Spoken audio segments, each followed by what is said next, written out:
Hello दोस्तों, untold mysterious world channel में आपका हार्दिक स्वागत है। हजारों सालों पहले से इंसान हर तरह के रहस्य को सुलझाने की कोशिश करता आया है। आखिर ये रहस्य क्या है? इस सवाल का कोई एक स्पष्ट जवाब नहीं है।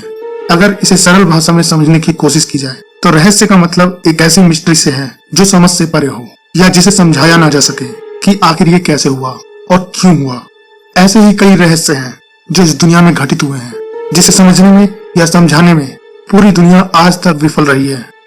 आज हम एक ऐसी ही उलझी मिस्ट्री के बारे में बात करेंगे जो आज से करीब 16 साल पहले जापान में घटित हुई कि कैसे एक ट्रेन किसी पैसेंजर को अज्ञात स्टेशन पर छोड़ देती है जिसके बारे में कोई नहीं जानता।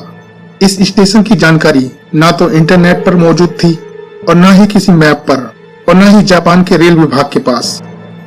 इस स्टेशन पर ना ही कोई है और ना ही कोई उस पैसेंजर तक अपनी कोई मदद पहुंचा सकता है। स्टेशन पर बस एक बोर्ड है जिस पर लिखा है किसारगी स्टेशन, जिसका अर्थ होता है डीमन स्टेशन। आखिर क्या है ये डीमन स्टेशन और ट्रेन यहाँ आकर ही क्यों रुकी और उस पैसेंजर के साथ आगे क्या क्या हुआ? आइए इन अजीबोगरीब उलझे रहस्य को जानने की कोशिश करते हैं। ये बात है आज से 16 साल पहले सन 2004 की, जब इंटरनेट अपने शुरुआती चरण में था और लोग आज की ही तरह हमेशा इंटरनेट से जुड़े रहना चाहते थे।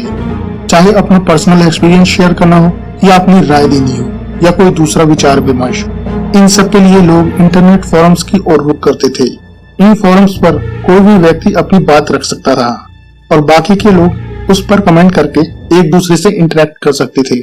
8 जनवरी 2004 को जापान की एक पॉपुलर फोरम वेबसाइट 2chan पर रात के करीब 11:14 पर एक पोस्ट पब्लिश होती है। इस पोस्ट में एक एनोनिमस यूजर एक अजीब सी बात शेयर करता है। उसने पोस्ट में लिखा, हो सकता है कि ये मेरा वहम हो, पर क्या कोई यहाँ मेरी हेल्प कर सकता है?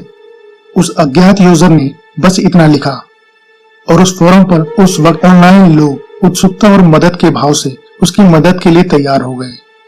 उस घबराए हुए अज्ञात यूजर ने कई मैसेजेस उस पोस्ट पर किए और बाकी के लोग कमेंट्स के द्वारा उसकी हेल्प करने में लग गए। मैसेजेस के थ्रू ही पता लगा कि यह अज्ञात यूजर एक जापानीज महिला है जिसका नाम हासुमी था।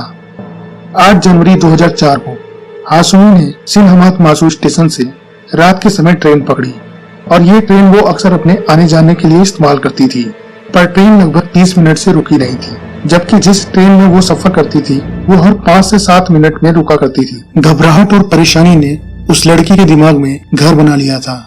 उसे ये समझ नहीं आ रहा था कि ऐसा कैसे हो सकता है कि वो कहीं गलत ट्रेन में तो नहीं चढ़ गई या कहीं ट्रेन अपनी रूट से भटक गई हो। ऐसे कई सवाल उसके मन में उमड़ रहे थे और उसे परेशान किए जा रहे थे। उसके साथ 5 और लोग उस ट्रेन में थे और वो सभी के सभी सोए हुए थे और वो उन्हें जगाकर परेशान करना नहीं चाहती थी। ये सभी बातें मैसेजेस के थ्रू वो अन्य लोगों से शेयर कर रही थी। तभी एक अन्य यूजर ने उसे सुझाया कि ट्रेन के लास्ट कंपार्टमेंट में कंडक्टर का रूम होगा, वहां जाकर उस कंडक्टर से पूछो, वो ज्यादा अच्छे से बता सकता है। उस यूजर की बात मानते हुए हासुमी ट्रेन के लास्ट कंपार्टमेंट में कंडक्टर के पास गई। वहां पर कंडक्टर के रूम में पर्दा लगा हुआ था और ऐसा लग रहा था मानो उस रूम में कोई है ही नहीं। उसने विंडो पर नॉक भी किया पर वहां कोई भी नहीं था। करीब 1 घंटा बीत चुका था पर ट्रेन है कि रुकने का नाम ही नहीं ले रही थी। हासुमी ने खिड़की से बाहर झांक कर देखा तो उसे गुप्त अंधेरे में जंगल सा रास्ता और बस पहाड़ दिखाई दिए।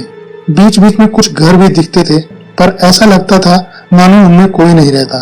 थोड़ा और देखने पर दूर एक हल्की सी रोशनी दिखती है पर वो भी ऐसी लग रही थी मानो वो भी दूर सी होती जा रही है।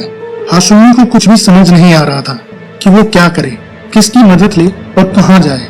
वो एक ऐसी ट्रेन में है जो पिछले 1 घंटे से रुकी नहीं है, जो उसे अनजान सी जगह ले जा रही है जिसे उसने पहले कभी नहीं देखा। उसका बस एक ही सहारा था, उसका फोन।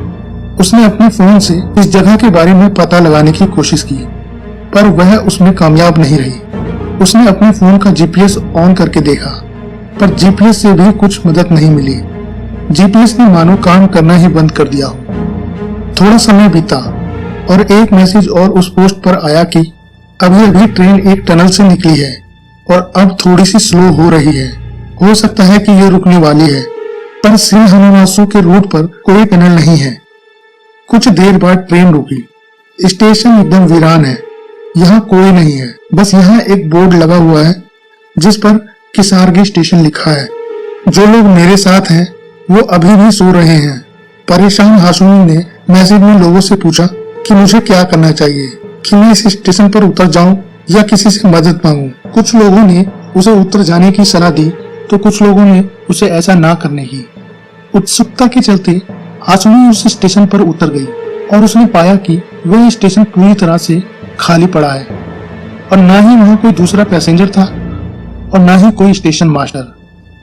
फोरम पर ऑनलाइन लोगों ने जब किसारगी स्टेशन के बारे में इंटरनेट पर सर्च किया तो उन्हें कुछ भी नहीं मिला और ना ही इस नाम से कोई स्टेशन पूरे जापान में है। हाशमी ने उस अनजान से स्टेशन पर इधर उधर देखा और टैक्सी की खोज में स्टेशन से बाहर जाकर भी देखा, वहां पर कोई भी नहीं था। जब वो प्लेटफॉर्म पर वापस आई तो उसने देखा कि ट्रेन वहां से जा चुकी थी। हाशमी की परेशानी अब और भी बढ़ गई कि वह रात के समय एक ऐसी जगह पर है जिसका उसे कुछ भी नहीं पता। यहाँ तक कि वह जगह पूरे जापान किसी मैप या इंटरनेट पर है ही नहीं। तभी उस पोस्ट पर एक मैसेज आया। इस मैसेज को पढ़कर हाशमी की हालत और भी ज्यादा खराब हो गई। उस मैसेज में लिखा था कि मैंने किसारगी के बारे में थोड़ा और सर्च किया और पाया कि किसारगी का असली मतलब ओनी होता है। ओनी जापानीज पौराणिक कथाओं का एक डिमोनिक क्रिएचर है।